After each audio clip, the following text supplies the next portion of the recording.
وعجل فرجهم اجمعین۔ سورہ فاتحہ ہدیتاً شہدائے کربلا، خصوصاً حضرت مسلم علیہ السلام و پسران حضرت مسلم علیہ السلام۔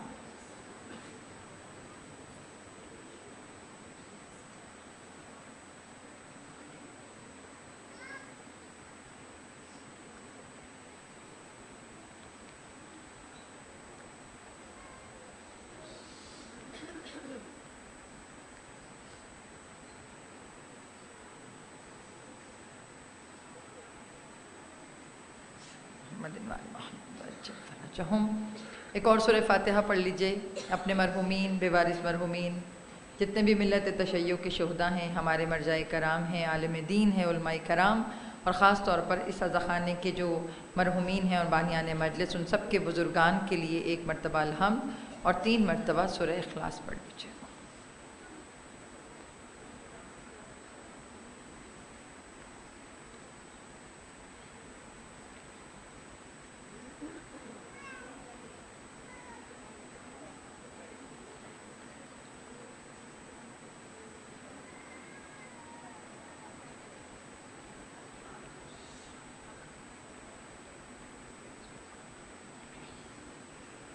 عجل فرجهم اجمعین۔ درود بر محمد والے محمد۔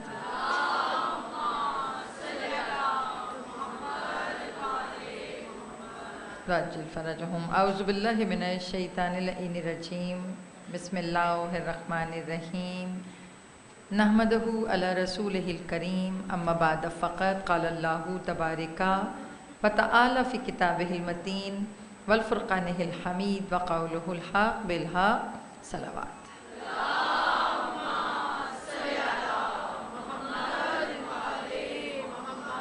وعجل فرجهم۔ مجلس کی قبولیت کے لیے، دعاؤں کی قبولیت کے لیے برائے تعجیل ظہور امام زمان بلندتر صلوات۔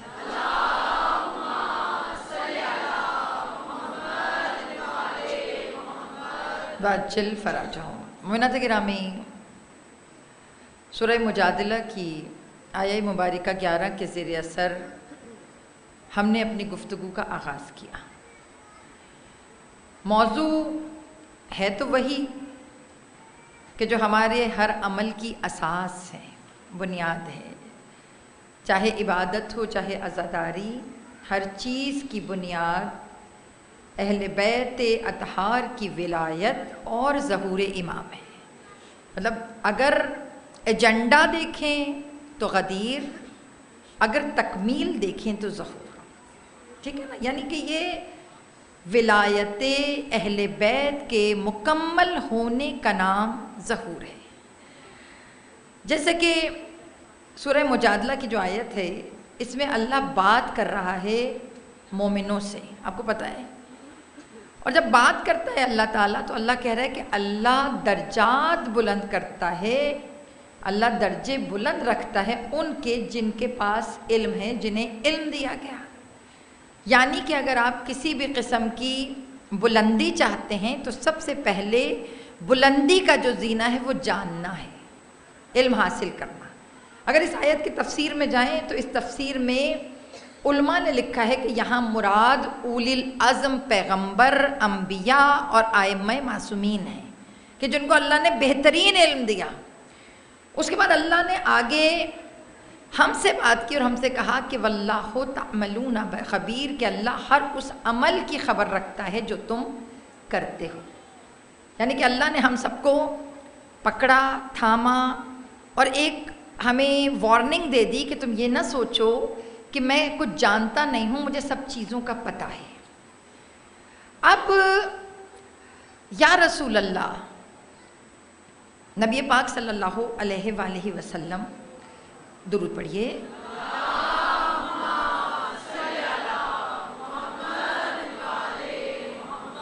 وعجل فرجهم۔ رسول اللہ کے نام کا یہ حق ہے کہ جب ان کا نام مکمل لیا جائے تو آپ بلند آواز میں درود پڑھیں۔ یہ حق ادب بھی ہے اور حق محبت بھی۔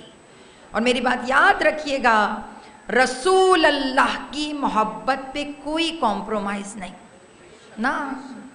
یہ رسول ہیں تو ہم ہیں، رسول ہیں تو علی ہیں، رسول ہیں تو اہل بیت اطہار ہیں، تو نبی پاک نے اپنی ذات کو خود کو سفر کیا اور خود کو سفر کر کے اہل بیت کو بلند کیا. یہ بہت میں بڑی بات کر رہی ہوں. اور آپ کو بتاؤں غدیر ظہور سے منسلک کیسے ہے. جیسے غدیر کو لوگوں نے دیکھ کے انکار کیا، ویسے ظہور کو لوگ سن کر انکار کرتے ہیں، نہیں مانتے. بیٹے ظہور بہت نزدیک ہے، ظہور قریب ہے. اگر آپ میں سے ماشاءاللہ بہت سے چہرے میں دیکھ رہی ہوں جو زوار ہیں، ہر سال اللہ ان کو اذن دیتا ہے، امام حسین ان کو اذن دیتے ہیں، امام حسین ان کو دعوت دیتے ہیں کربلا کی. تو جب آپ اربعین پہ جاتے ہیں تو اربعین پہ ہر دیوار پہ لکھا ہوتا ہے کہ تمہارا ایک ایک قدم ظہور کی طرف ہے. پھر لکھا ہوتا ہے ظہور نزدیک آست، کہ ظہور بہت قریب ہے. اگر ہم خود کو آمادہ کرنا چاہیں، اپنے آپ کو تیار کرنا چاہیں، تو ہمارے لیے یہی جملہ بہت ہے کہ ظہور قریب ہے. اب رسول اللہ نے غدیر کے میدان میں اپنی رسالت کو سیکیور کیا. میں نے کل آپ سے کہا تھا کہ میں آپ کو تھوڑا سا خطبہ غدیر پڑھ کر سناؤں گی. آج میں لے کے آئی ہوں موبائل. کل آپ سوچیں تو صحیح کہ میرے ساتھ کیا ہوا ہوگا پورا دن. مطلب صبح 9 سے رات 9 تک بغیر موبائل کے پھرنا بھی ایک کمال تھا. تو بہرحال میں جو جملے سنانا چاہ رہی ہوں نا، وہ جملوں پہ آپ نے غور کرنا ہے. پھر میں اپنی کنورسیشن کی طرف، اپنی گفتگو کی طرف. آمادہ ہیں غدیر سننے کے لیے؟ یا من کن تو مولا کافی ہے. میں اس لیے سنا رہی ہوں تاکہ آپ کو پتہ چلے کہ رسول اللہ جو کچھ کہتے ہیں. یہ جو پیجز ہیں، اسکین ہیں، یہ پیجز آیت اللہ امینی کی کتاب الغدیر سے میں نے اسکیچ کیا. ان کو میں نے، اگر آپ میں سے کوئی دیکھنا چاہے تو آپ اس کو دیکھ سکتے ہیں. اور علامہ امینی نے یہ سارا خطبہ غدیر ہمارے مکتبہ اہل سنت کی کتابیں، ان کی جو صحیح آتھینٹک بکس ہیں، ان بکس میں سے انہوں نے اس کو لے کر اور اس کا ریفرنس کتاب الغدیر میں لکھا ہے. سمجھ رہی ہیں؟ علامہ امینی کی یہ کتاب 22 جلدیں ہیں جس میں انہوں نے صرف غدیر پہ گفتگو کی ہے. غدیر قرآن میں، غدیر حدیث میں، غدیر جو ہے وہ لوگوں کے ذہنوں میں، غدیر کا سیاسی پس منظر، غدیر کے آفٹر افیکٹس، غدیر کا پہلے کیا ہے، وہ سب چیزیں انہوں نے اس میں لکھی ہیں. اور بحیثیت ایک شیعہ، بحیثیت ایک غدیری، بحیثیت ایک منتظر، ہر منتظر کو چاہیے کہ وہ اس کے تمام جو پوائنٹس ہیں اس کو پڑھے. ساری ذمہ داری پڑھنے والوں کی. اچھا اب یہ دیکھیں، میں سچویشن بتانا چاہ رہی ہوں کہ ظہور اور امام مہدی اتنا کامن اس وقت کیوں نہیں ہوئے جتنا علی ہو گئے. پہلی چیز، اگر رسول نے 12 کا تذکرہ کیا تھا تو 12 بھی اسی طرح لوگوں کے ذہنوں میں رہتے جیسے علی کو سامنے رکھا. لیکن میں معافی کے ساتھ ایک جملہ کہوں کہ لوگ تو مولا علی کو بھی بھولنا چاہتے تھے، لوگ علی کو بھی یاد نہیں رکھنا چاہتے تھے. کیوں رسول اللہ نے غدیر کا خطبہ دیا؟ یہ ذرا سنیے. رسول اللہ کے سامنے جو سچویشن تھی، جو لوگ تھے، آپ یہ دیکھیں کہ اس وقت یہ لوگ جو تھے ظاہری طور پہ حاجی تھے. میں بہت محتاط گفتگو کر رہی ہوں، مطلب میں کوئی کانٹروورس، کسی کی دل آزاری، کسی کی تکلیف، ایسی میں کوئی بات آپ کو پتہ ہے ممبر سے کبھی نہیں کرتی، صرف ریڈنگ کرنے لگی ہوں. لیکن میں سچویشن بتا رہی ہوں کہ بظاہر رسول کی بارگاہ میں وہ لوگ تھے جو سارے حج کر کے آئے تھے، سارے حاجی تھے، رسول کی ایک ایک چیز کو ماننے والے تھے، رسول پر اپنی جان نچھاور کر کے قربان کرنے والے، جو رسول کہیں اس کو کرنے والے، جس سے رسول روکیں اس سے رکنے والے. یہ ظاہر تھا. اب ظاہری طور پر اگر ایسا مجمع تھا تو یا رسول اللہ آپ کو یہ کیا بولنے کی ضرورت پڑی؟ اب یہ جو میں پڑھنے لگی ہوں یہ وہ ہیں جو رسول کے جملے ہیں. رسول اللہ، یہ بہت لمبا خطبہ ہے، 23 یا 24 پیجز ہیں جس میں سے میں 2 نکال کے لائی ہوں. آگے انشاءاللہ ظہور کے ساتھ مسلسل کہیں ضرورت پڑی تو میں اور 2-4 پیجز نکال کے لوں گی. سارا نہیں پڑھوں گی، صرف ہلکا ہلکا. اب رسول اللہ نے کہا یا ایھا الناس، جو کچھ اللہ نے مجھ پہ نازل کیا ہے، مجھے حکم دیا ہے کہ میں واضح طور پر تم پہ بیان کر دوں. اور اس کے بعد کہا کہ سلام میرا میرے رب پر اور میرا سلام اس پر کہ جس کو رب نے میرا وسیع بنایا. ابھی صرف میں ترجمہ کر رہی ہوں. اس کے بعد انہوں نے جملہ کہا کہ اللہ نے یہ پیغام مجھ پر 3 مرتبہ نازل کیا، یا ایھا الرسول بلغ، اے میرے رسول تبلیغ کر، ما انزل علیک، جو میں نے تجھ پہ نازل کیا ہے. پتہ چلا جس دل پر نازل کا لفظ ہے، بتایا نہیں ہے، نازل کا لفظ ہے، لکھ کے نہیں دیا.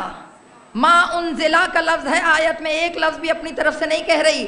پتہ چلا جیسے اللہ قرآن نازل کر رہا ہے ویسے ولایت اہل بیت کو بھی اللہ نے نازل کیا.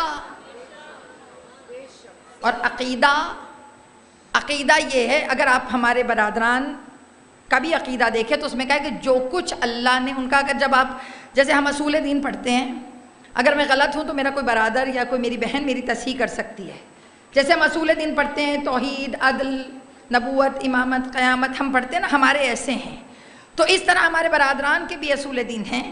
اس میں ان کے اصول دین میں ایک یہ ہے کہ اللہ پر ایمان، ملائکہ پر ایمان، اور جو اللہ نے نازل کیا ہے ان چیزوں پر ایمان. اس میں تمام صحیفے، تمام کتابیں شامل ہو جاتی ہیں. تو جہاں پر اللہ صحیفے اور کتابیں نازل کر رہا ہے، ما انزل علیک، وہاں ولایت بھی نازل کر رہا ہے. جملہ رسول نے اس بات کو بڑے غور سے سنیے. اللہ نے رسول اللہ پہ ما انزل علیک والی آیت 3 دفعہ نازل کی. پھر اس کے بعد رسول اللہ نے جملہ پتہ کیا کہا؟ رسول اللہ نے کہا میں نے جبرائیل کو کہا کہ مجھے اس عمل سے باز رکھے، کیونکہ مجھے پتا تھا کہ علی کا ولی بنانا لوگوں کو کتنا گراں گزرے گا. یعنی کہ اس دور میں، یہ میں پڑھ رہی ہوں اس لیے برائے مہربانی دلوں کو کھلا ہو کے پڑھیے گا، سنیے گا. میں اس لیے اپنی طرف سے نہیں کر رہی کہ کل کو آپ کہیں گے کہ ذاکرہ باجی نے تو اپنے جو ہیں وہ خطابت کے ٹولز ڈال دیے. یا رسول اللہ سارے تو عاشق تھے، ان کے درمیان میں آپ کہہ رہے ہیں کہ میں نے جبرائیل سے کہا جبرائیل مجھے باز رکھو اس چیز سے.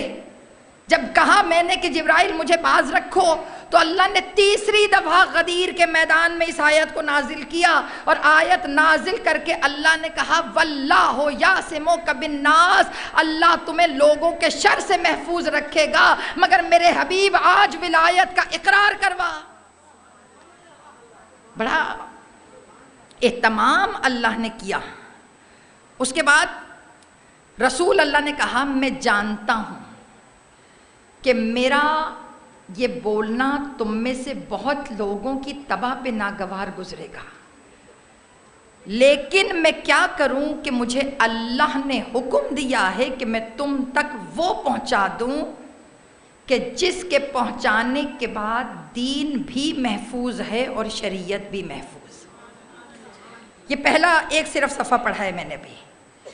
اب یہ جملے آپ نے پڑھے، اس سے پہلے رسول اللہ نے پورا ایک ایجنڈا دیا ہے غدیر کے میدان میں ظہور کا. اب آپ کہہ رہی ہیں باجی آپ 2 دن سے مسلسل غدیر ظہور غدیر ظہور غدیر ظہور کیے چلی جا رہی ہیں. بیٹے رسول اللہ نے وہاں کھڑے ہو کر تصویر کھینچی 1400 سال بعد کی. رسول اللہ نے کہا جیسے آج کچھ لوگوں کو غدیر ناگوار گزر رہا ہے، ویسے بعد میں کچھ لوگوں کو میرے علی کے بہت سے بیٹے ناگوار گزریں گے. بیٹا آپ ظہور کے لیے تیاری کریں یا نہ کریں، آپ اس کے لیے آمادہ ہوں یا نہ ہوں، مگر میری جان دشمن آپ سے زیادہ ظہور کے لیے آمادہ ہے. دشمن تیار ہے. کہاں کھڑی ہیں آپ ظہور کے لیے؟ کہاں کھڑی ہیں؟ ایک بات بتاؤں آپ کو، انالیسس کیجئے کہ ظہور کتنا قریب ہے. آپ کو پتہ ہونا چاہیے، آپ سارے منتظر ہیں. آپ کو پتہ ہوتا ہے نا مجلس کتنے بجے شروع ہو رہی ہے، کیونکہ اس کا ٹائم اناؤنسڈ ہے لیکن اگر اناؤنس ٹائم نہ کریں، صرف یہ لوگ کہہ دیں آج مجلس ہے، ہونی ہے، تو آپ آثار دیکھ کے اندازہ لگائیں گے کہ اب شاید شروع ہو جائے۔ آثار کیسے؟ جب ٹینٹ لگ جائیں گے، جب کرسیاں بچھیں گی، فرش بچھیں گے، لائٹیں لگیں گی، مائک لگے گا، آپ کہیں گے اچھا مجلس شروع ہونے والی ہے، چلو ٹائم پتہ نہیں ہم پہنچ جائیں۔ بیٹا ظہور بھی ایسے ہی ہے، اس کے لیے آثار دیکھنے ہیں اور خود کو تیار کرنا ہے کہ ظہور ہے کتنا دور۔ ظہور ایک ایسا کام ہے جس میں ایک بندہ نہیں چاہیے، سب چاہیے، ہر کوئی چاہیے۔ آپ جتنے بھی یہاں بیٹھے ہیں، ناصران امام بننے کے لیے، ناصران ظہور بننے کے لیے انہوں نے آ کے سلیکٹ نہیں کرنا تم آ جاؤ بیٹا، تم بھی۔ اس سے پہلے آپ نے خود کو پیش کرنا ہے کہ مولا ہم آپ کی بارگاہ میں پیش ہیں۔ اچھا بیٹے، ظہور کہ یہ جو غدیر میں نے پڑھا خطبہ، اس میں رسول اللہ نے جملہ کیا کہا؟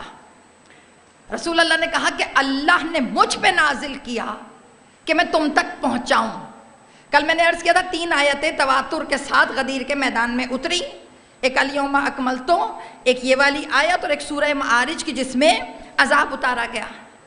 اب رسول اللہ نے کہا کہ یاد رکھو غدیر جس نے سنا اس کی ڈیوٹی ہے کہ وہ پی کے نہ بیٹھے، کہ پھر کیا کرے؟ کہا اس کی ڈیوٹی ہے۔ دیکھیے میری بات یاد رکھیے کہ میں آج علامہ قبلہ طالب جوہری صاحب کا ایک کلپ جو ہے وہ سن رہی تھی۔ طالب جوہری صاحب نے فرمایا، انہوں نے ایک جملہ کہا، انہوں نے کہا یہ ہم سے سوال کیا جاتا ہے، ہم سے پوچھا جاتا ہے۔ کیا پوچھا جاتا ہے ہم سے؟ توجہ میری طرف رکھیں، کوئی بات نہیں۔ ہم سے پوچھا جاتا ہے کہ تم لوگ عزاداری پر اتنا شور کیوں کرتے ہو؟ سوال سمجھے، یہ علامہ طالب جوہری صاحب کا کلپ ہے، میں ابھی دیکھ رہی تھی تو مجھے وہ ولایت سے ریلیٹڈ ہے، اس لیے میں سنانا چاہتی ہوں۔ انہوں نے کہا کہ تم لوگ عزاداری پہ اتنا شور و غوغا کیوں مچاتے ہو؟ محرم آتا ہے تم لوگ دیوانے ہو جاتے ہو ہر چیز پہ کہ عزاداری ہے، یہ ہے، پانی لاؤ، یوں کرو، شور بہت ہوتا ہے عزاداری کا۔ تو کہنے لگے قبلہ طالب جوہری صاحب، کبھی تم نے واجبات دیکھیں کا نمازیں کا؟ جی۔ کب واجبات کے ساتھ اللہ نے مستحبات بھی رکھے ہیں، تعقیبات نماز، کچھ نمازیں کچھ رکھتے ہیں نا، اور کچھ مستحب نمازیں اتنی اسٹرانگ ہیں کہ جن کے بارے میں اللہ نے کہا پڑھو پڑھو پڑھو، کا لگتا ایسے ہے کہ جیسے اگر ہم یہ نہیں پڑھیں گے تو اللہ واجب بھی قبول نہیں کرے گا۔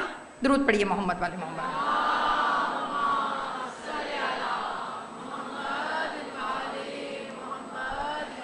کہا اگر ہم مستحب نہیں پڑھیں گے تو اللہ واجب بھی قبول نہیں کرے گا۔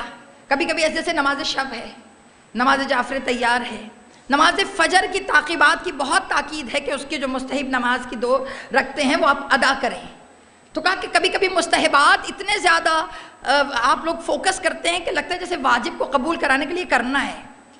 تو قبلہ طالب جوہری نے کہا کہ یہ تمہیں پتہ ہے اللہ نے مستحب کیوں رکھا ہے ساتھ؟ کہ کس لیے؟ کہ اللہ نے مستحبات اس لیے رکھے ہیں تاکہ واجب محفوظ رہے۔ کہ کیا مطلب واجب محفوظ ہے؟ کہا اللہ کو واجبات سے بڑا پیار ہے اور شیطان چاہتا نہیں ہے کہ کوئی اللہ کے قریب جائے، تو کہا شیطان حملہ کرتا ہے تو اللہ نے مستحبات رکھ دیے کہ اگر حملہ کرے تو قربان مستحبات ہوں، واجبات پھر واپس بچ جائے۔ تو کہا اس لیے ہم بھی عزاداری پہ شور کرتے ہیں کیونکہ اللہ نے عزاداری کے ساتھ ولایت رکھی ہے، امامت رکھی ہے۔ ہم عزاداری پہ اس لیے شور کرتے ہیں کہ اگر قربانی کا کبھی وقت آئے، عزاداری قربان ہو جائے، ولایت باقی رہے۔ سمجھ آئی؟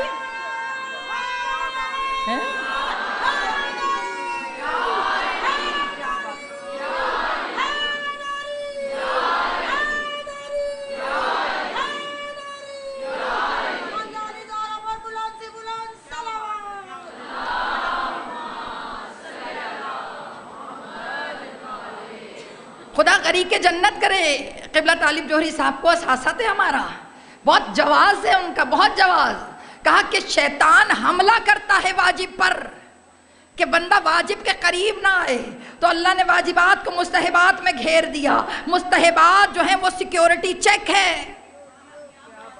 ہاں بلکہ سیکیورٹی چیک سے یاد آیا، مجھے سیکیورٹی والی باجی نے کہا تھا کہ باجیاں ہمیں چیک نہیں کرنے دیتی، ان سے کہیں تھوڑا سا تعاون کر لیں ہم سے، ہلکا سا بس مشین لگائیں گے ہم، اگر ٹوں بولے گا تو پھر چیکنگ پوری ہوگی، تو آپ تھوڑا سا ان سے تعاون کر لیں، اخلاق کے ساتھ ان کے ساتھ پیش آئیں۔ آپ اپنی ڈیوٹی دے رہی ہیں، وہ اپنی ڈیوٹی دے رہی ہیں، تو آپ سے التماس یہی ہے کہ آپ جتنی باجیاں باہر آپ کی چیکنگ کر رہی ہوتی ہیں، مہربانی کر کے چیکنگ کروا کے آیا کریں، کیونکہ آپ کا اور ہم سب کا یہ فرض ہے کہ ہم ایک دوسرے کو محفوظ رکھیں ہیں۔ تو بس یہ بہرحال وہ سیکیورٹی چیک کہاں بیچ میں آ گیا معذرت کے ساتھ۔ تو اب دوسری بات بھی، وہ ماتم میں ویڈیو بھی نہ بنایا کریں، یہ بھی بات میں آپ کو، کل میں نے دیکھا، میں گزر رہی تھی تو آپ لوگ ماتم ہو رہا تھا اور اس میں ویڈیو بن رہی تھی، سب کچھ تو بیٹا سوشل میڈیا پہ اویلیبل ہے، سارا کچھ تو مل رہا ہے آپ کو۔ آپ کو پتہ ہے اس مجلسوں کی خاطر، سوشل میڈیا کی خاطر ہم نے کتنی باتیں سنی ہیں کہ ان کو یہ خواتین کی مجلسیں ریلے ہو رہی ہیں، یہ بڑا مجلسیں پڑھنے والی منہ کھول کر مجلس میں بیٹھی ہوتی ہیں۔ بھائی کیا کروں، کیا کروں؟ یا تو تبلیغ نہ پہنچاؤں، یا تو کوئی غلط بات کر رہی ہوں تو ٹھیک ہے، ہزاروں کھلے ہوئے منہ دیکھ کے کسی کو تکلیف نہیں ہوتی، ذکر علی کرتا ہوا چہرہ دیکھ کے سب کو تکلیف ہوتی ہے۔ حجاب اتار کے تو نہیں بیٹھی نا، یہ واجب ہے، یہاں تک ہے، یہ واجب ہے، یہاں تک ہے، جرابیں بھی دکھا دو پہنی ہوئی ہیں، عبایا بھی اتنی ہے کہ اس سے فزیک پرومیننٹ نہیں ہو رہا، اس پہ فتویٰ دینے کا حق کسی کو نہیں ہے۔ اہل بیت ہر چیز کی لمٹس رکھتے ہیں، اور دین بھی اسی کا قبول ہے جو لمٹس میں رہ کے کام کرے۔ سمجھ رہے ہیں بیٹا، اپنی لمٹس کی پہچان ہے ہمیں، اور جنہیں لیکچر دینے کا اتنا شوق ہے پھر وہ ممبر پہ آ کے دیں، ایک دفعہ بیٹھیں، کانپے نہ ٹانگیں تو پھر کہیے گا۔ ہاں سچ کہہ رہے ہوں۔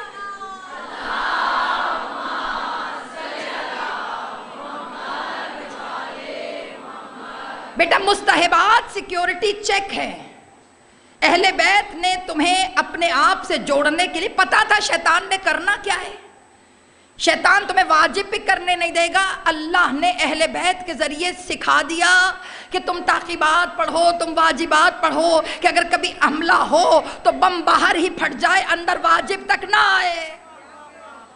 بیٹا اسی طرح عزاداری محافظ ولایت و امامت ہے، عزاداری محافظ ولایت اور امامت ہے۔ اگلا جملہ دے رہی ہوں، نتیجہ خیز جملہ ہے یہ، اور ولایت محافظ توحید و شریعت ہے۔ اگر کبھی حملہ ہو تو ولایت کے لیے عزاداری قربان، اور اگر کبھی حملہ ہو تو توحید کے لیے ولایت قربان۔ سمجھ آئی؟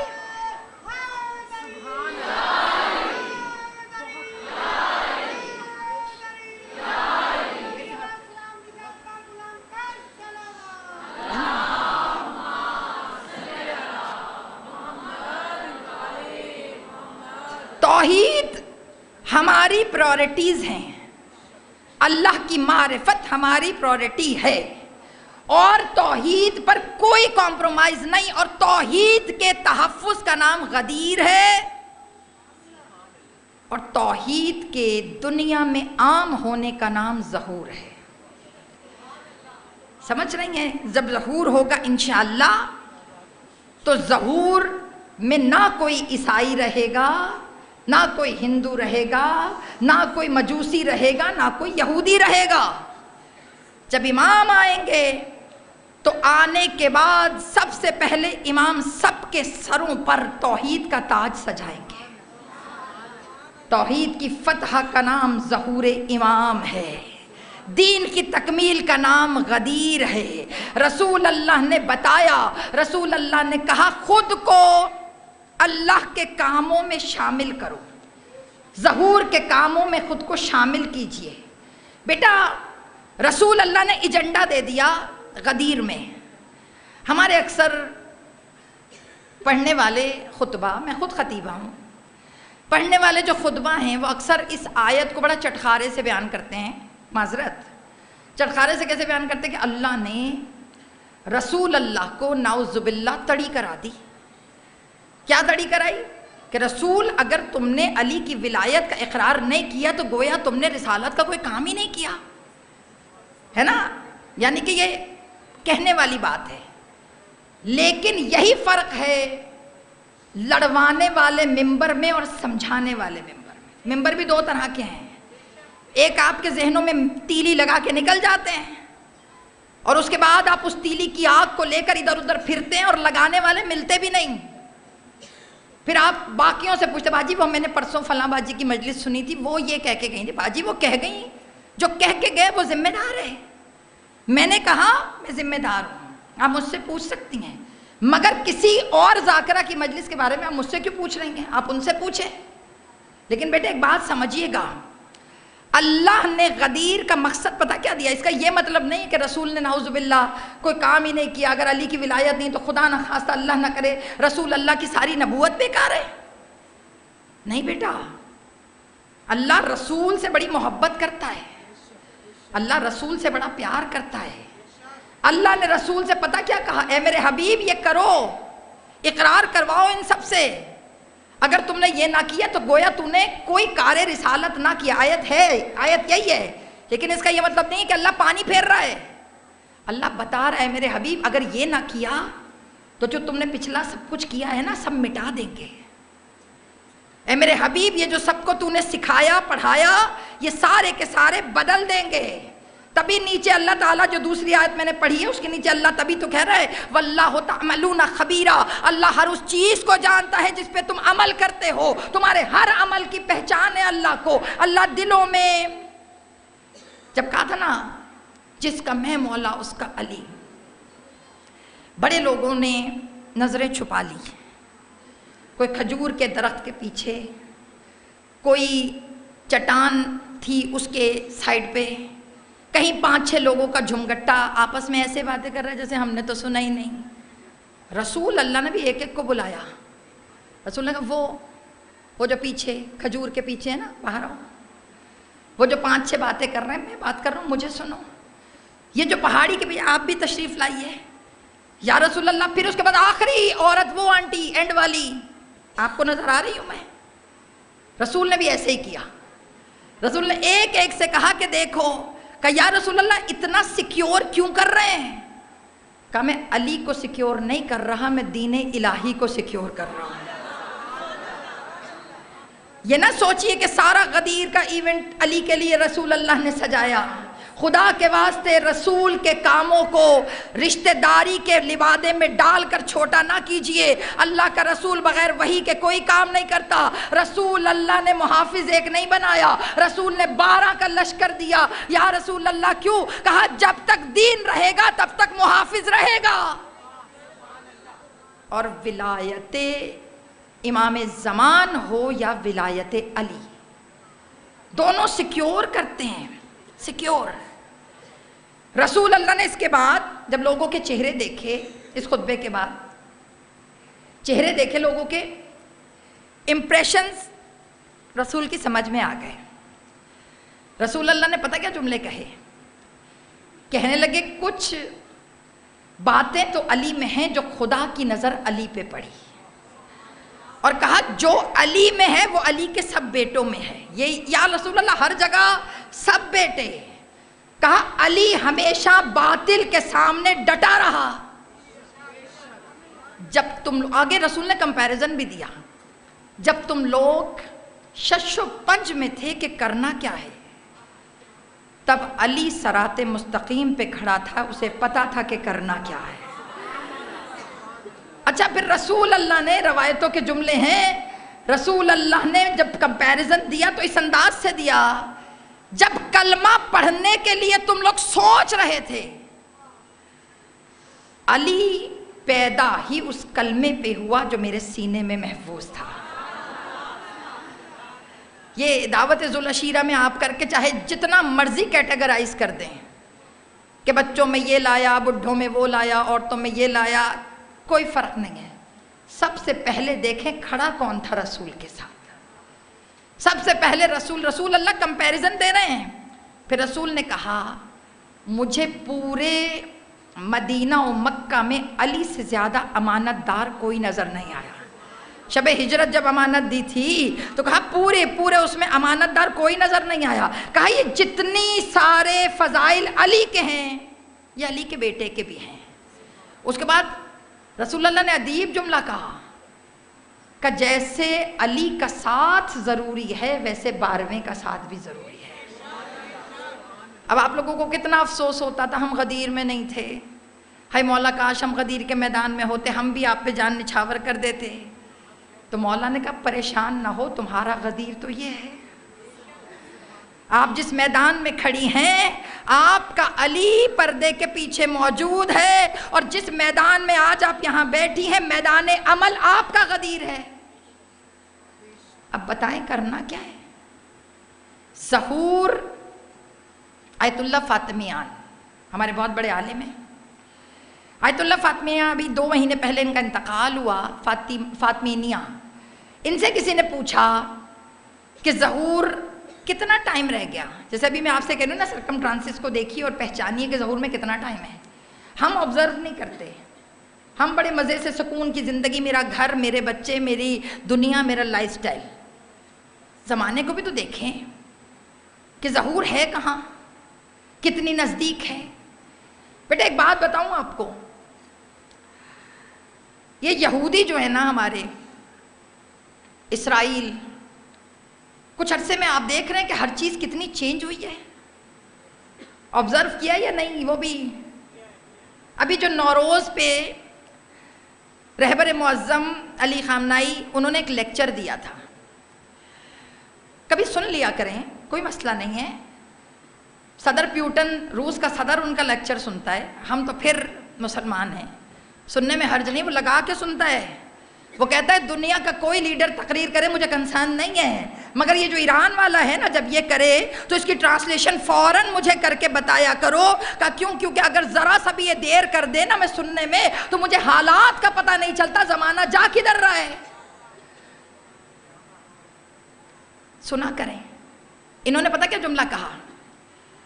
انہوں نے کہا ظہور کے دور کی ایک نشانی یہ بھی ہے, جو بیدار ہے اس کے لیے دے رہی ہوں, تھک تو نہیں رہے اور بور بھی نہیں ہو رہے. سچ سچ بتا دے, بوریت تو نہیں ہو رہی موضوع سے؟ نہیں نہیں.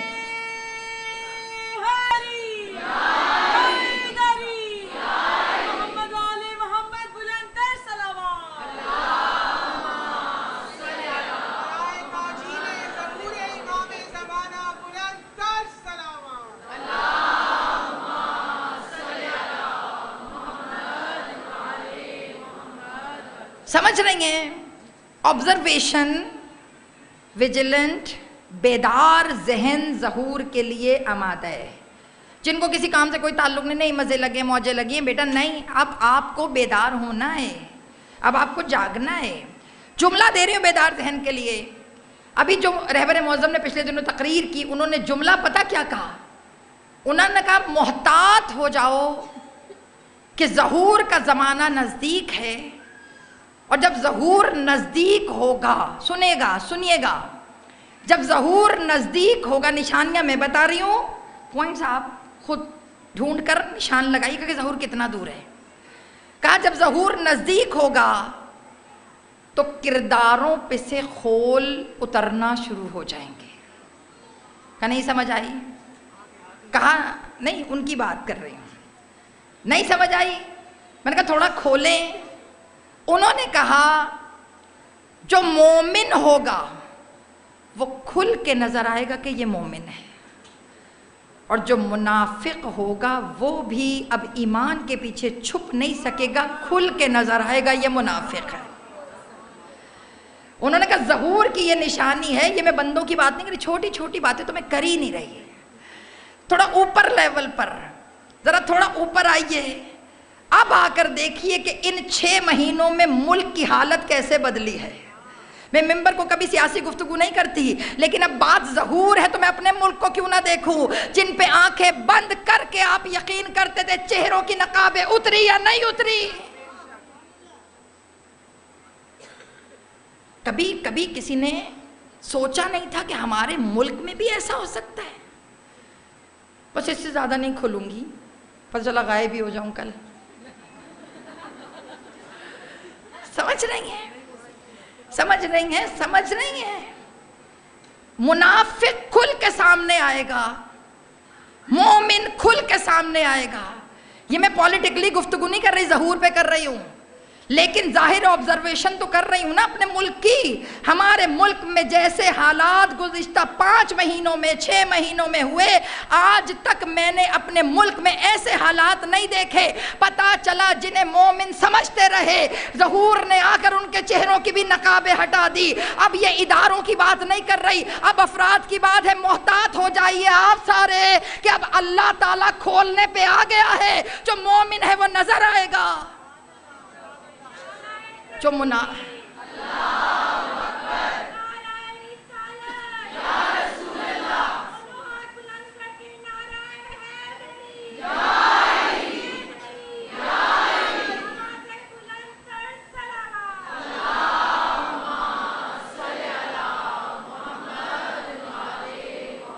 جو مومن ہے وہ بھی نظر آئے گا۔ اب اپنے گھروں میں بھی آپ دیکھ لیجئے گا، جو بہت اچھے تھے وہ بھی ظاہر ہو رہے ہیں، جو بہت برے تھے ان کا بھی پتہ چل رہا ہے۔ اب باجی برقعے اتر گئے، اب کوئی ایکٹنگ کے پیچھے چھپ نہیں سکتا ہے میری پیاری میری بچی، کچھ نہیں، اب سب ظاہر ہو رہا ہے، رویے کھل کے سامنے آ رہے۔ کیوں؟ کیونکہ ظہور نزدیک ہے۔ اب آپ اچھا نہیں بن سکتے اگر نہیں ہیں، اگر اچھی ہیں تو رہیں گی، کوئی برا نہیں کر سکے گا، اور اگر بری ہیں تو کوئی اچھا نہیں بنا سکے گا۔ تو مولا اب کیا کروں؟ کہا پھر کوشش کرو کہ خود پہ کام کرو، دوسروں کو چھوڑ دو۔ اب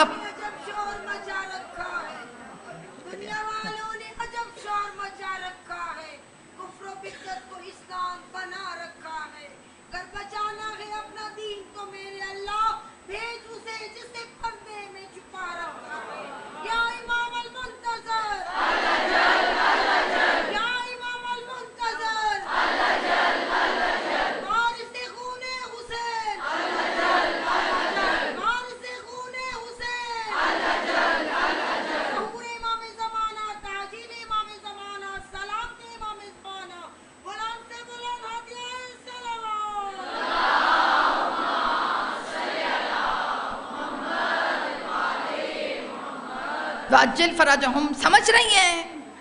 اب دوسروں پہ کام نہیں کرنا، اب خود پہ کرنا ہے۔ جیسے غدیر کے میدان میں جتنے کھڑے تھے وہ سب کے سب سفیر غدیر تھے، اور سفیر کا کام کیا ہے؟ اپنے سردار کے پیغام کو دوسرے تک پہنچانا۔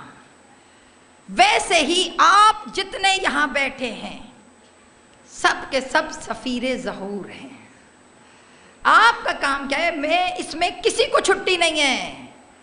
یہ نہ کہیے باجی میں بیمار، باجی میں مسافر، باجی میں فلاں جگہ سے آئی ہوں، مجھ میں طاقت نہیں۔ جیسے ولایت کی قضا و قصر نہیں ہے، ویسے انتظار کی بھی قضا و قصر نہیں ہے۔ منتظر کے کام کرنے کے لیے کوئی بیمار، کوئی دکھی، کوئی مسافر، کوئی غریب نہیں۔ جس کے پاس جو ہے وہ امام کے کام کے لیے خود کو آمادہ کرے، خود کو تیار کرے، چھوڑیں باقی کیا کر رہے ہیں۔ آپ دیکھیں آپ کیا کر رہے ہیں، آپ کہاں کھڑی ہیں ظہور کے؟ جب انشاءاللہ آواز آئے گی، کیا یہ کان تیار ہیں آواز سننے کے لیے، یا غدیر میں کچھ لوگوں کی طرح دعا کر رہے ہیں کہ اللہ آواز ہی نہ آئے؟ غدیر میں کچھ تھے نا، اسی لیے میں بتا رہی ہوں غدیر بھی ظہور ہے اور ظہور بھی غدیر ہے۔ غدیر میں کچھ تھے جن کی کوشش تھی میں سنوں ہی نہ، میرے کان میں آواز ہی نہ آئے۔ ہم میں سے بھی بہت سے ایسے، آپ کو پتہ ہے یہ جتنی میرے بچیاں، میری بیٹیاں، بیٹا آپ کو پتہ ہے کہ آپ کے کان میں آواز کتنی جلدی آئے گی ظہور کی؟ جب امام انشاءاللہ تشریف لائیں گے، آواز آئے گی تو ہر ایک کو آواز پہنچے گی نا، کچھ کو جلدی، کچھ کو دیر، کچھ کو اور دیر، کچھ کو اور دیر، کچھ کو جن کو جلدی آئے گی آپ آبزرو کر سکتی ہیں کہ آپ کو کتنی دیر میں آئے گی، کسی کو پتہ ہے؟ اگر میں سوچوں کہ مجھے تو فوراً آ جائے گی، جیسی میں تو مجلس پڑھتی ہوں باجی، جیسی مولا پکاریں گے مجھے تو فوراً آئے گی، غلط۔ کس کو آئے گی سب سے پہلے آواز؟ تو آغا فاطمیہ نے کہا کہ اپنے آپ کو خود آبزرو کرو، اپنے آپ کو خود دیکھو کہ ظہور جب ہوگا تو کہیں غدیریوں کی طرح کان بند نہ ہو جائیں، کانوں کو کھولو، کہ اپنی پریکٹس رکھو، پریکٹس رکھو، پریکٹس رکھو کہ جب امام پکارے تو تمہیں پہلے آواز آئے۔ کب مجھے کیسے پتہ چلے گا مجھے کب آئے گی؟ کسی کو اندازہ ہے آپ میں سے کہ جب امام انشاءاللہ پکاریں گے تو کس کے کان میں کتنی جلدی آواز پہنچے گی؟ ہے اندازہ؟ نہیں ہے نا؟ تو آغا فاطمیہ نے کہا کہ آپ اپنے آپ کو آبزرو کریں۔ کہ کیسے آبزرو کریں؟ کہ بس اتنا دیکھیں کہ جب مؤذن پکارتا ہے تو کتنی دیر میں لبیک کہتی ہو۔ کہا جب مؤذن آواز دیتا ہے تو کتنی دیر میں تم اس کے کہنے پہ کھڑی ہوتی ہو۔ کہا یہ دن میں 5 دفعہ ظہور کی پریکٹس ہے۔ کہ ظہور کی پریکٹس کیا؟ کہ جیسے ہی مؤذن آواز دے، جو جتنی ٹائم کے بعد کھڑا ہوگا ظہور میں بھی اتنے ہی دیر کے بعد کھڑا ہوگا۔ کوشش کرو کہ خود کو ظہور کی فرنٹ لائن میں رکھو، اور فرنٹ لائن میں آؤ گے کب؟ جب مؤذن کی پہلی آواز پر لبیک کہو گے۔ یہ سیلف آبزرو ہے، اپنے آپ کو آبزرو کریں، اور آج کے بعد اگر نہیں کرتے تو پریکٹس کریں۔ پریکٹس بہت آسان ہے۔ اور ہاں ایک اور بات بھی بتا دوں، کسی نے پوچھا کافی ہے؟ کہ نہیں، ایک اور چیز بھی، اگر آپ دیکھنا چاہتے ہیں میرے بچے خاص طور پر کہ امام کی آواز پہ کتنی جلدی لبیک کہو گے، تو ایک عارف نے کہا کہ خود کو جھانک کے دیکھو کہ والدین کی آواز پہ کتنی جلدی جی کہتے ہو۔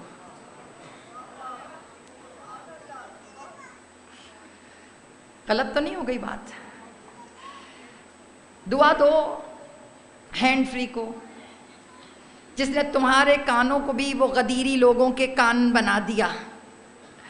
لگا کے بیٹھی رہتی ہو، اماں پکارتی رہتی ہیں، ابا پکارتے رہتے ہیں، اس کے بعد اچھا سا بہانہ، ہاں ماما تو مجھے تو پتہ ہی نہیں چلا، میں تو ہینڈ فری لگا کے بیٹھی تھی۔ بیٹا والدین کے لیے پلاسٹک کی ہینڈ فری نکالو، اور امام کے لیے روحوں میں لگا ہوا جو زنگ ہے اس کو اتارو۔ یہ چیزیں نکلیں گی تو آمادگی ہوگی امام کے ظہور کے لیے۔ بیٹا غدیر صرف نعروں کا نام نہیں ہے، کردار اتنا بلند ہو کہ جہاں جائے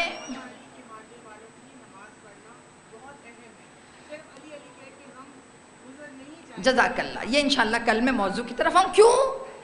جیسے کہ میں نے عرض کیا غدیر کی رسپانسبلٹیز ہیں، اس طرح ظہور کی بھی رسپانسبلٹیز ہیں۔ میری بیٹیاں، میرے بچے، میرے جو مائیں بھی یہاں بیٹھی ہیں، ہم سب کے بھی تو والدین ہیں نا، ہم بھی تو ایسے ہی ہیں، ہم بھی تو ایسے ہی ہیں۔ کوشش کریں کہ والدین کی آواز پہ جلدی سے لبیک کہیں، تاکہ اتنے ٹرینڈ ہو جائیں کہ جب امام پکارے تو آپ امام کی آواز پہ بھی جلدی سے لبیک کہیں۔ اپنا ٹائم ٹینیور خود ڈیسائیڈ آپ نے کرنا ہے کہ امام کی بارگاہ میں کتنی جلدی آپ نے پہنچنا ہے۔ آج سے 2 کام کیجئے۔ اچھا ایک اور بس ختم، کوشش کریں امام وقت کی اقتداء میں نماز پڑھیں۔ اقتداء سمجھتی ہیں؟ ہم میں سے آدھوں کا باجماعت نماز کا کانسیپٹ ہی کلیئر نہیں ہے۔ اس کی سب سے بڑی وجہ یہ ہے کہ ہمارے ہاں مساجد میں خواتین کی جماعت کا اہتمام ہی نہیں ہوتا۔ ہاں ماشاءاللہ ہماری مسجد اتنی بڑی ہے، مگر یہاں بھی عورتوں کے لیے جماعت کی اجازت نہیں، آتی نہیں ہیں عورتیں، بھائی کہہ کے فارغ ہو جاتے ہیں۔ جگہ ہو 2 آئیں گی، 4 آئیں گی، 5 آئیں گی، پھر خود ہی ہجوم لگ جائے گا۔ باجماعت نماز کے ہم عادی نہیں ہیں۔ اقتداء کا مطلب کوئی آگے کھڑا ہو پیش امام، اس کے پیچھے ہم کھڑے ہوں۔ کہ کوشش کرو کہ امام کی اقتداء میں نماز پڑھو۔ کہ امام کہاں ہم کہاں؟ کہا جو اول وقت کھڑا ہو جاتا ہے وہ امام کی پچھلی صف میں ہوتا ہے، اور جتنی لیٹ ہوتے جاتے ہو اتنا پیچھے۔ تو اب ڈیسائیڈ کر لیجئے، مجلس میں آگے جگہ نہ ملے تو آپ کو اچھا نہیں لگتا، سفیر بن جاتا ہے۔ یہ وہ مظلوم ہیں کہ جو آغاز کربلا ہیں، آغاز کربلا۔ حسین نے حضرت مسلم کو اپنا سفیر بنا کے بھیجا، اور جب مسلم چلے ہیں مدینے سے تو 2 بچے بھی ساتھ چلے، چھوٹے چھوٹے۔ کبھی آپ نے کسی بچے کو دیکھا ہے ماں باپ کے ساتھ ضد کرتے ہوئے کہ بابا میں بھی جاؤں گا؟ حضرت مسلم کے بچے ایسے ہی چلے تھے کہ بابا میں بھی جاؤں گا، شوق میں کہ شاید بابا کے ساتھ جائیں گے مزہ آئے گا۔ انہیں کیا پتا تھا کہ ایک ایک کے سامنے ہاتھ جوڑ کے بتانا پڑے گا کہ ہمیں مدینے بھیج دو۔ آج کا پرسہ عباس کی بہن کے نام، آج کا پرسہ دور نہیں جائیے، یہ آپ کی جناب بی بی پاک دامنہ جناب رقیہ، ہر مشکل ہر پریشانی کا حل ان کے پاس ہے نا۔ ان کے بھائی کا علم پکڑ کے آپ کہتی ہیں جناب رقیہ یہ مشکل آگے بھائی سے کہیے حل کرا دے۔ آج کا پرسہ ام البنین کے نام، ام البنین کے نواسوں کا پرسہ۔ عزاداروں شرمائے بغیر پرسہ دیجئے گا، 6 بیٹوں کی ماں ہیں جناب رقیہ۔ آپ اس مجلس میں اگر کوئی بے اولاد بیٹھا ہے نا، جس کے ہاں اولاد نہیں ہے، اس بی بی کے قدموں پہ ہاتھ رکھ دو کو آقا زادی 6 بیٹوں کا صدقہ آقا زادی خالی گود بھر دیجئے۔ عزاداران امام جناب رقیہ حضرت مسلم، روتی آنکھوں سے دعا کرو کہ اگر کسی کا پیارا پردیس میں ہو تو عید کے دن مرے نہ۔ پوری دنیا میں لوگ عید منا رہے ہیں اور امام حسین کربلا کے راستے میں، امام حسین کربلا کے راستے میں اب جب 9 ذی الحج آئی ہے نا، امام نے قافلہ روکا، امام نے قافلہ روکا کہ قافلہ روک دو، قافلہ رکا۔ عزادارو جب قافلہ رک گیا عباس کو بلایا کہ غازی جلدی آؤ۔ عزادارو عباس قریب آئے کہ غازی جاؤ، جا کر جناب کلثوم و عاتقہ کو بلا لاؤ۔ جناب کلثوم اور عاتقہ حضرت مسلم کی بچیوں کا نام ہے کہ یہ دونوں بچیوں کو بلاؤ۔ عزادارو دونوں بچیاں سر جھکائے ہوئے آئے، امام حسین نے چہرہ دیکھا، سر پہ ہاتھ رکھا، چھوٹی چھوٹی بالیاں لی، ان بچیوں کو دی بیٹا کل عید ہے پہن لینا۔ ارے بچوں نے ہاتھ جوڑے، چچا آج سے پہلے تو ایسے پیار نہیں کیا۔ رو کے عباس کے چہرہ دیکھا، کہا عباس انا للہ، عباس مارو۔ عزاداروں حسین کا پیارا سفیر، نظر مولا بغیر گھبرائے ہوئے پرسہ، عزاداروں رقیہ کے 6 لاڈلوں کا پرسہ، آقا زادی کی اجڑی گود کا پرسہ، آقا زادی کی 2 بیٹیوں کا پرسہ جو شام غریبہ میں گھوڑوں کی ٹاپوں میں کچلی گئی، گھر سے 8 بچے لے کے گئی تھی، گھر سے 8 بچے لے کر خالی ہاتھ جھاڑ کر، خالی ہاتھ جھاڑ کر جناب رقیہ واپس آئی ہے۔ عزادارو جب دارالامارہ پہ حضرت مسلم کے ہاتھوں کو باندھ کے کھڑا کیا گیا، عزادارو دارالامارہ پہ جب کھڑا کیا گیا حضرت مسلم نے 3 جملے کہے۔ کہا پہلا جملہ حسین کو منع کر دو کوفے نہ آئیں، دوسرا جملہ کسی سے ادھار لیا ہے اسے واپس کر دو، اب تیسرا جملہ آپ کے لیے پڑھ رہی ہو، تیسرا جملہ میرے ساتھ 2 چھوٹے چھوٹے بچے ہیں، کہا تمہاری دشمنی مجھ سے ہے، میرے بچوں سے دشمنی تو نہیں ہے نا، انہیں مدینے بھجوا دینا، عباس بڑا انعام دیں گے۔ عزاداران ایمان رو کے کہو ہائے مسلم، آپ کے چھوٹے چھوٹے بچے ہاتھوں کو جوڑتے رہے، اے حارث نامار، حارث نامار، دجلہ کے کنارے تو چھوٹی چھوٹی قبریں بن گئی۔ ہائے رقیہ آج اجڑی گودی کا پرسہ، ہائے رقیہ اجڑے گھر کا پرسہ، الا لعنت اللہ علی القوم الکاذب۔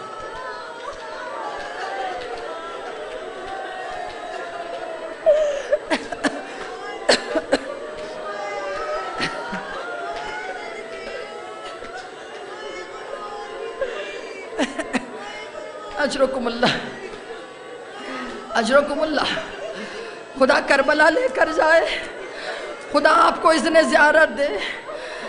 جس کا نام یاد آ رہا ہے نا، جس کا نام یاد آ رہا ہے، جس کی اولاد نہیں ہے، اس مجلس میں دعا مانگا کرو۔ یہ مجیب الدعوات بی بی ہے، یہ اجڑے بچوں کا صدقہ دیتی ہے۔ کوئی ہمسائے میں ہو، کوئی دور ہو، اس کا نام لے کے دعا مانگو۔ اللہ فلاں کو بھی اولاد دے، اللہ فلاں کو بھی اولاد دے۔ اجڑی ہوئی بی بی کہ جس کے 6 بیٹے مارے گئے، 2 کربلا میں شہید ہو گئے۔ گنج شہیدہ میں جاؤ، گنج شہیدہ میں ان کی قبریں موجود ہیں۔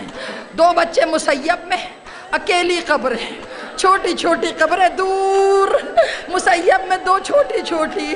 پوچھو گے نہیں باقی 2 کدھر ہیں، باقی 2 کی قبریں کدھر ہیں؟ تو جناب رقیہ جب مدینے آ گئی نا، جب کوئی شام جاتا تھا نا، اس سے کہتی تھی اے مسافر، اگر راستے میں کوئی چھوٹی سی قبر ملے، اگر راستے میں کوئی چھوٹی قبر ہو، اس پہ ہاتھ رکھ کے کہنا اماں نے سلام بھیجا ہے۔